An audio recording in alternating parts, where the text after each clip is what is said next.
আমরা একটি নিউজ দেখেছি ইদানিং যে মাদ্রাসার একজন শিক্ষক তার কবরটাকে আরসিসি একেবারে ডালাই দিয়ে খুব মজবুতভাবে তার কবরটাকে নির্মাণ করেছে।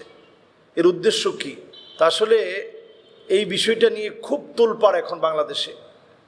সবাই ভাবতেছে যে মাদ্রাসার শিক্ষক, উনি একজন বিএসসি শিক্ষক মাদ্রাসার, এবং সুনামধন্য একটা প্রতিষ্ঠান, টুমচরের মতো একটা মাদ্রাসা, এটার বিএসসি শিক্ষক তিনি উনার আর ওনার স্ত্রীর একটা কবর খনন করেছে।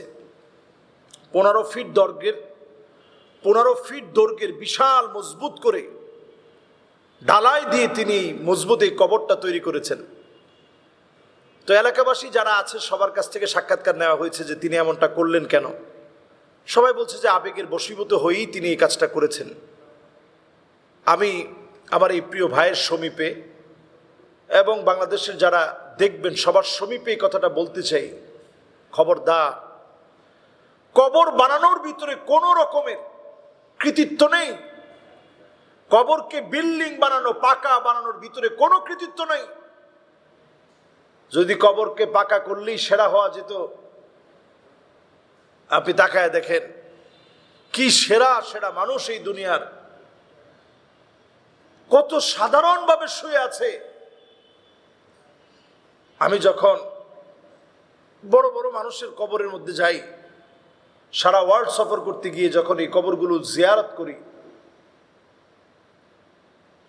সফরের যেই জায়গাতে যেখানে আমি এ জাতীয় বড় বড় ব্যক্তিদের কবরগুলো পাই, আমার কাছে মনে হয় যে আহারে, কবরটা কেমন সিম্পল জায়গা। কত বড় একটা মানুষকে এই কবর শুইয়ে রেখেছে কতদিন ধরে। এই জন্য প্রত্যেককে কবরে যেতে হবে, এই চিন্তা জাগ্রত করতে হবে। এটা কবরকে আরসিসি একেবারে পিলার টিলার দিয়ে বিল্ডিং করে ঢালাই করে কবর নির্মাণ করার মধ্য দিয়ে না, কবরের স্মরণ আনতে হবে নিজের ভিতরে আমলের মধ্য দিয়ে। আইনামা তাকুনু ইউদরিকুমুল মাউত ওয়ালাউ কুনতুম ফি বুরুজিম মুশাইয়াদা, যেখানেই থাকেন না কেন মৃত্যু আপনাকে পেয়ে বসবে। যদি আপনি পাথর খণ্ড দিয়ে কোনো ঘর নির্মাণ করেন, কাচের ভিতরে যদি আপনি থাকেন, লোহা দিয়ে নিজেকে যদি আবৃত করে রাখেন, মৃত্যু আপনাকে পাবে।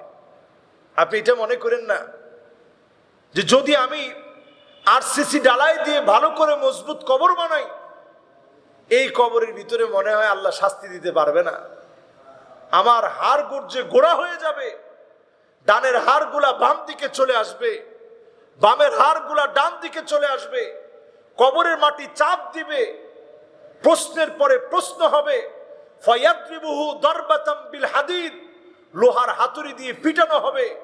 আমি যদি আরসিসি ডালাই দিয়ে কবর বানাই, তাহলে আমাকে মনে হয় কিছু করতে পারবে না। এ জাতীয় প্রশ্ন অনেকের মনে জাগতে পারে।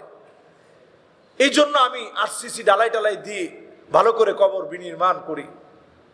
এই জগৎটা এমন, জগৎটা যেমন মাটির উপরের অংশ দৃশ্যমান, নিচের অংশ যেমন আপনি দেখতে পান না, এর কোনো কিছু আপনি উদ্ঘাটনও করতে পারবেন না। আজকের বিজ্ঞান এই জায়গায় হতবাক হয়ে যায়। এখনো মানুষের লাশ উঠালে লাশটা দেখা যায় একেবারে অক্ষত অবস্থায় আছে।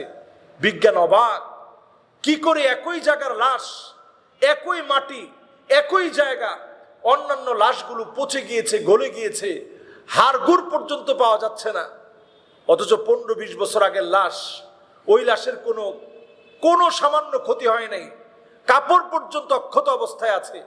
এগুলো প্রমাণ করে দেয় এটা অদৃশ্যের এক জগৎ। কবরের উপরের অংশ আমরা দেখি, নিচের অংশ আমরা দেখি না। এজন্য কবরের প্রস্তুতি নেওয়ার অর্থ আরসিসি ডালাই দিয়ে কবর নির্মাণ করা না। কবরের প্রস্তুতি নেওয়ার অর্থ হচ্ছে 5 ওয়াক্ত নামাজের মধ্যে নিজেকে সামিল করে প্রতিনিয়ত স্মরণ করা, একদিন আমি লাশ হয়ে যাব, ইমামের সামনে আমাকে শুইয়ে দিবে।